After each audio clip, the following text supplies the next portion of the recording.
black storm coming. See the lightning strike. Black people rising.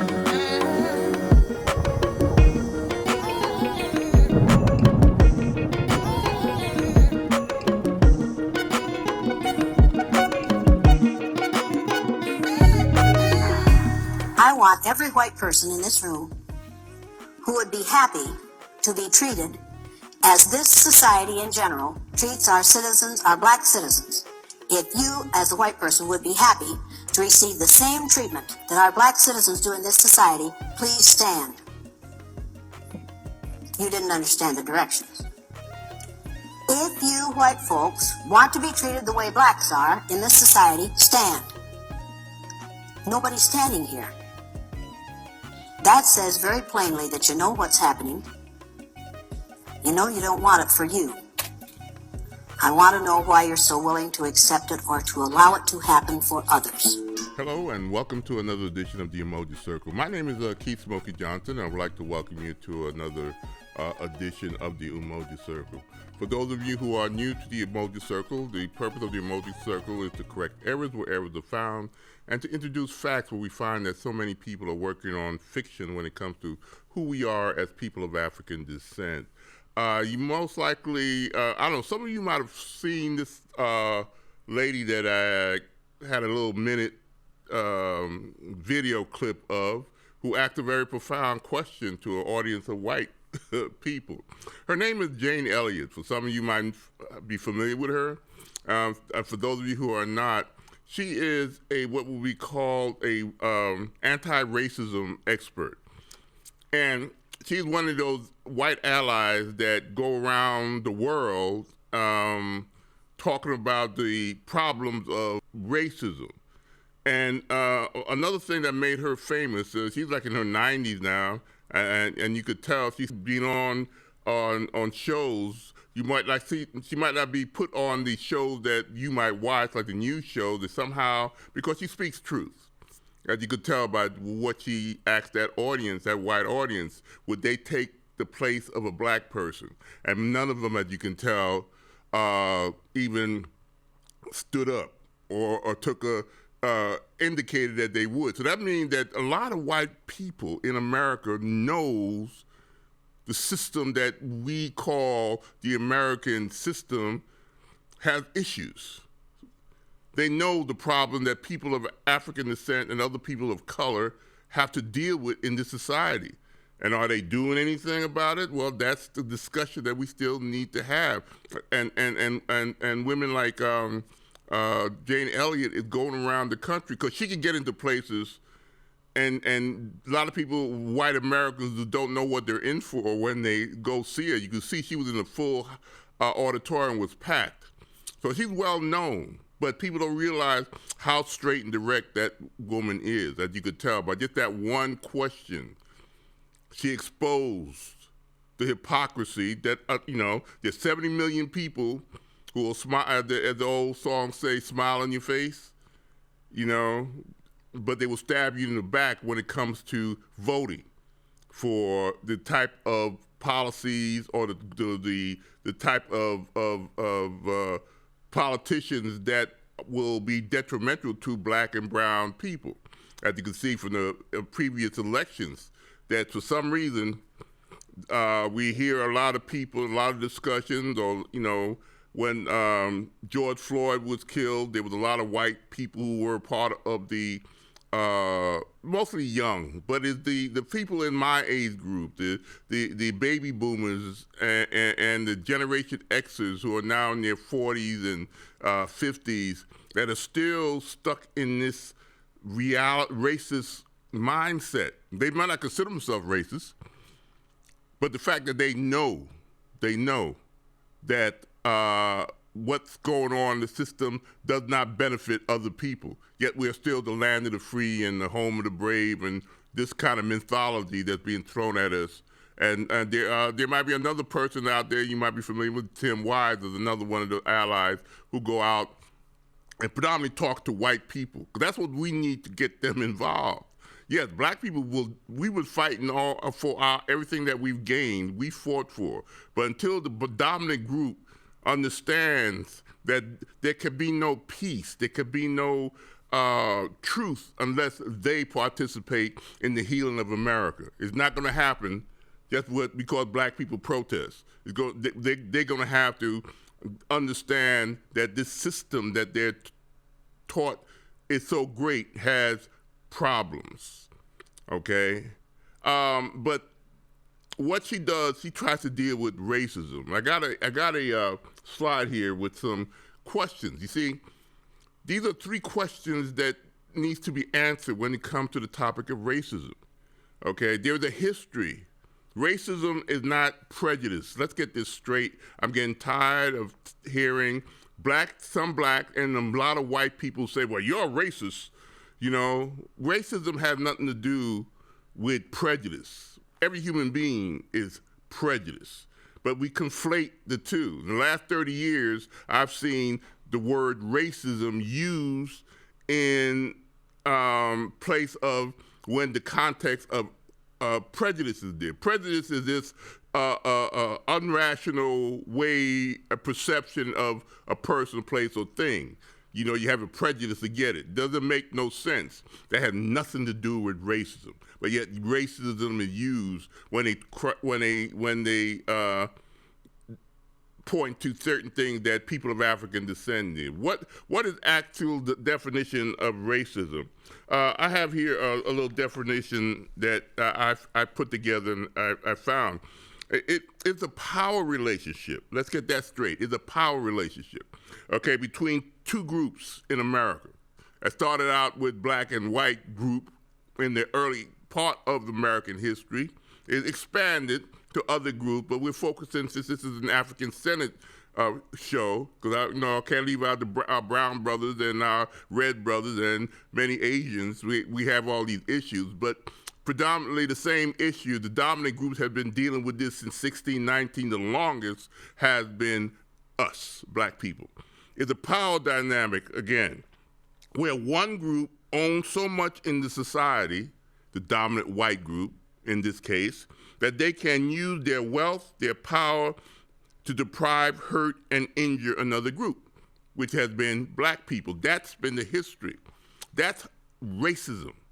It had nothing to do with prejudice, in a sense. You can use, in other words, you have control of all the social institutions, the laws that were written, okay? The institutions that were established in America that we've been told were so great and about freedom. I'm talking about this system. I'm talking about the military system. I'm talking about the other governmental systems and other social systems that have been established since the founding of this government. Even before the founding of this government, we still had to deal with a power dynamic where one group was in a dominant position. And by law, let's get this straight, it didn't just happen. And you got to understand the power of a law. The power of a law can last for generations. So for those of you who said, I'm in the 21st century, I had nothing to do with slavery, I have nothing to do with the Jim Crow segregation, but the laws that were created during that time still affects us to this day. And you do have a way of changing that. If you keep on voting against those type of changes, then yes, even today, you are part of the problem. Now, the next question, I think, how was racism established in America? Well, that's what I just went over, by law. Let's look at it this way. A good example I always like to use when I try to show people how a long-term law affects the present moment. You know, we all stop at a stoplight, okay, when we drive in our cars. Okay, do we think about it? We were doing it from the time we were, got our license as a kid. So if you're in the 30s or 40s or 50s, you don't even think twice about stopping at a stoplight, all right? What produced that action 100 years ago when the automobile was first coming into being? Well, it was the laws that says, traffic laws. You had to follow certain traffic rules. And as long as those traffic rules were in place, your behavior had to fit that. Otherwise, you get penalized. But the same thing happened with black codes. The same thing happened with slave codes. The same thing happened with certain edicts in colonies, which shaped the type of behavior pattern. Something that was a law 100 years ago, like stopping at a stoplight, is still in effect today. You weren't there 100 years ago. You had nothing to do with what the law says, but you are still functioning based on a law you don't even think about. That's an issue. The next question. Can African Americans be racist in America? Absolutely not. The most we can be is, let's say, reactionary. That's how I would call it. Because in order for you to, in a racist system, which is, again, is a power relationship between two groups where one group owns so much in the society that they can use their wealth and their power to deprive, hurt, and injure another group. When have we controlled the housing market as black people? When have we controlled the political in this system? Have we used our prejudice and the power to control where white people live, to control how white people vote, to control, what school you could go to, which could segregate white people from a water fountain? When did we have that kind of power? So to call a black person a racist is a joke. That's what people like Jane Elliott's going around trying to explain to white people, because you are living a lie when you think that other groups, and if you happen to be dominant, I don't care even if you are in the lower economic strata of the society. But let me use another example. When you're in Montgomery, Alabama on that bus with Rosa Parks, and you get on the bus, the next stop after Rosa Parks, and you are a poor, white dirt farmer. You get on that bus, okay? You are the lowest end of the economic strata. You making less than Rosa Parks is. Who will still have to get up and give you the seat? Okay? So it doesn't matter. If you were part of the caste called whiteness, which is a made-up thing again, historically, you can not say that she is a racist. When did she or anybody else in Montgomery had that power? I don't care if they were college educated, a politician, a lawyer, a doctor. The system was not established for us. Let's get that straight.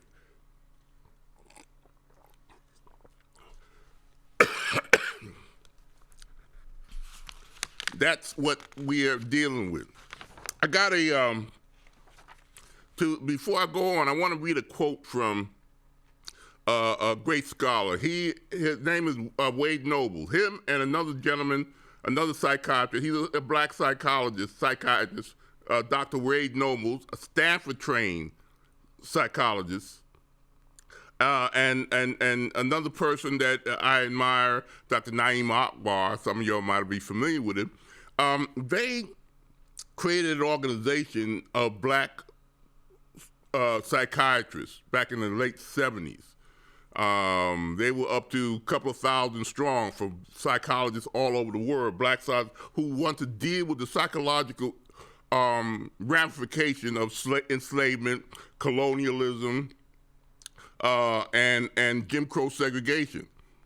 You can't enslave people for 246 years, from 1619 to 1865. Just write a particular law. But then there's a tradition of 246 years of white people controlling the power dynamics, as the definition of racism tells you, for 246 years. Then another 100 years of apartheid, Jim Crow segregation. It was apartheid, Where you think the South Africans learned apartheid from? The United States. That's another story, another show. But I want to read something that he said. There's always been, if you want, why I have to deal with this racism when I had nothing to do with it. I was not there 200 years ago. I hear a lot of white people say that.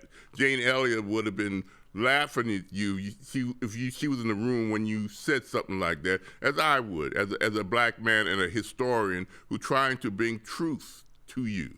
It's uncomfortable, but it's truth. This is what he said, Dr. Wade Nobles, that the actions of a community in the past, he's talking about, becomes the experience of a generation. Whatever happened in 1776, what happened in 1619, that community becomes their experience, the choices they made, the laws they made, you know, how they established their system. And the experience of that generation, okay, 1619, 1776, whatever we're talking about historically in America, then becomes the history of the next generation.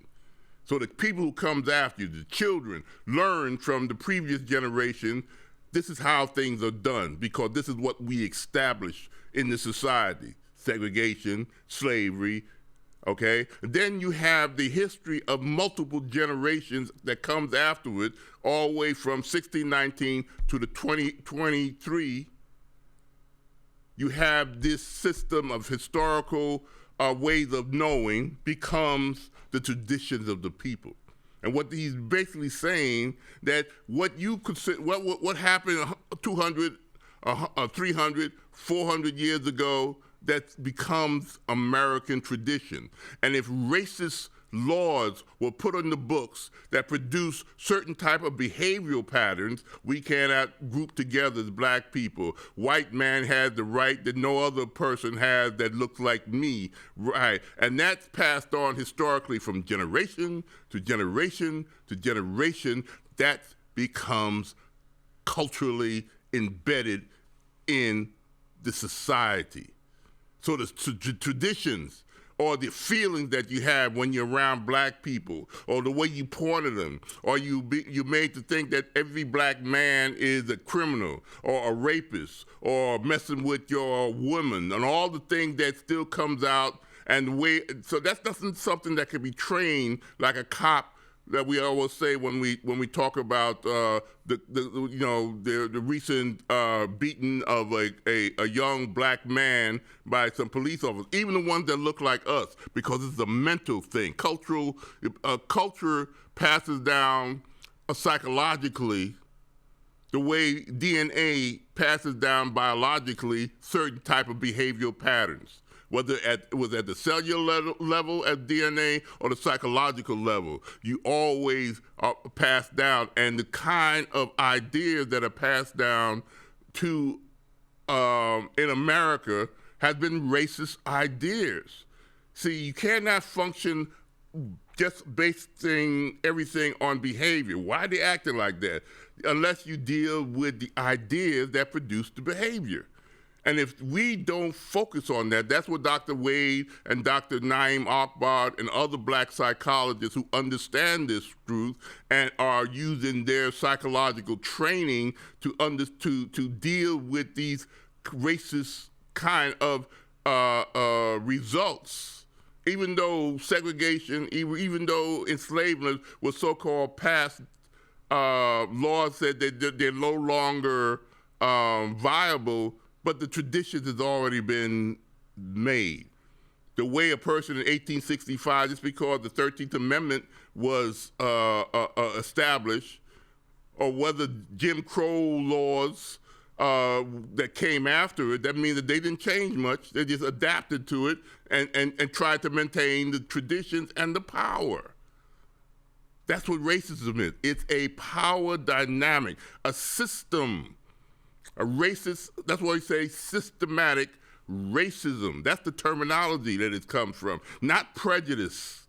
But you use your prejudice that's been conditioned into you for generation after generation after generation for 400 years, and you think that that white cop that beat up that young black man in Tennessee a couple of months ago, even though those black, they were black, but they were still part of a culture that was established.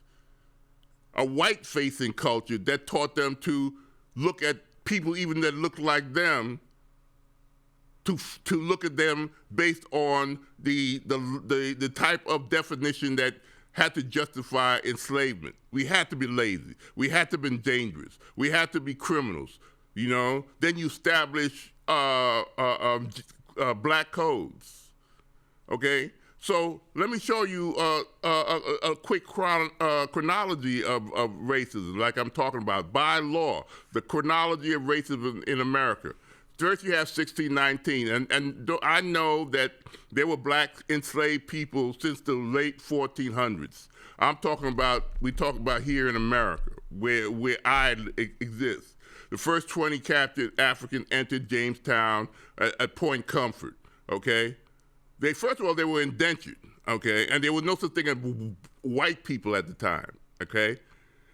Then you had something called, a couple of years later, you had the 1638. That's when racism, the founding bloc, these type of laws started coming into existence. Prior to that, again, 1619 to around 1625, they were basically indentured servitude. You could get 7-8 years with these indentured contracts. But that changed. These ideas of separateness or difference. And the Edict of Maryland came into being. Okay? And that edict, let me just read what that edict said in 1638, that no black person will ever be permitted to enjoy the fruits of white society. Okay?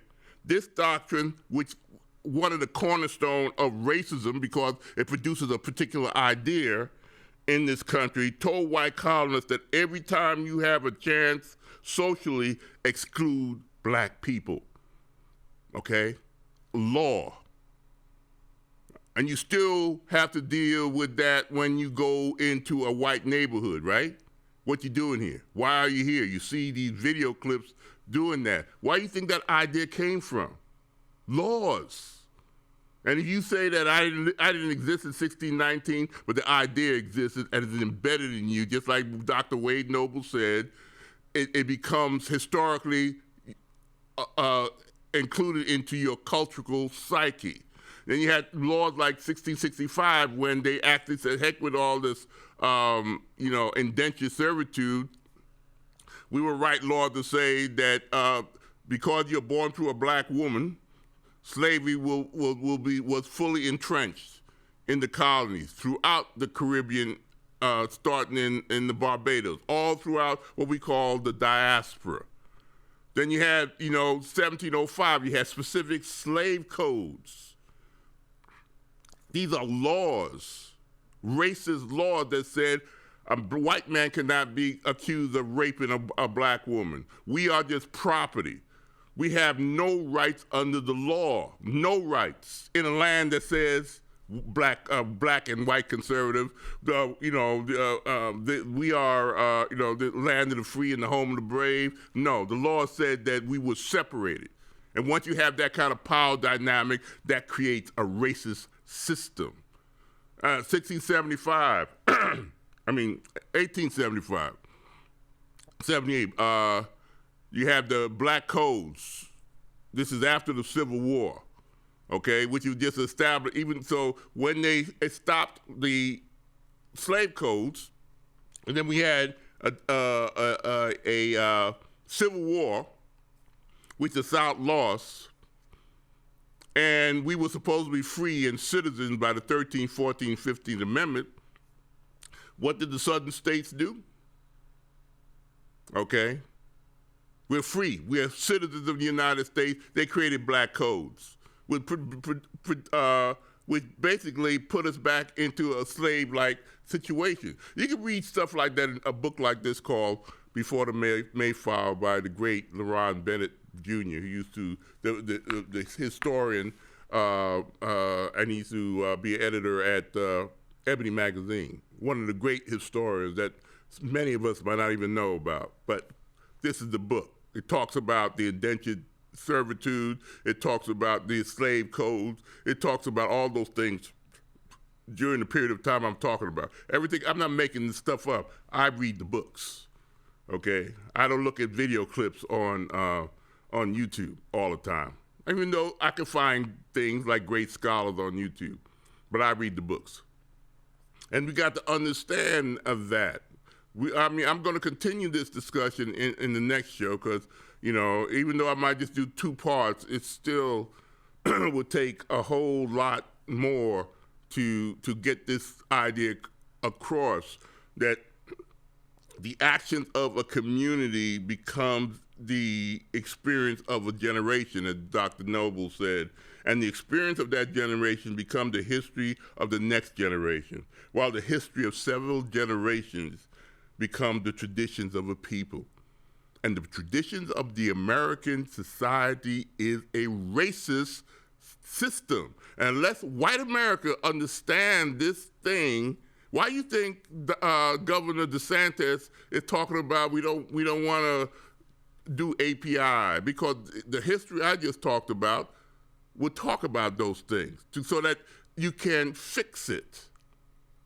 If you don't understand an issue, the only way you can put light on an issue right now is to understand the precedent. Where did it come from? How did we get here? And if you're not allowed to answer these questions, how can you fix it? How can a doctor fix you if you don't know your history? How can a bank give you a loan if it doesn't know your history? Where you parked your car, if you don't know the history of when you got to that place where you parked it, you won't be able to function as a viable human being without historical knowledge. And everything I told you, the Edict of 1638, the black codes, how many of you out there really understand that or don't want to? Just like Jane Elliott said at the beginning of this show, how many white people really want to take the place of black people just for a day and walk this country? If this country is so great, you should have no problem. We're all equal under the law. But you can see by the response of that big auditorium, and I'm going to stop at that point to remind you that they knew. They know. Maybe not all the knowledge historically, but they can see in their day-to-day actions when they go behind in their white communities that America still has a long way to go in order to live up to its all men are created dreams. So I'm going to stop here at that. Again, get this book, and I'll see you next time. So peace, hotep, bye-bye. And I do this for the honor of our ancestors. Take care.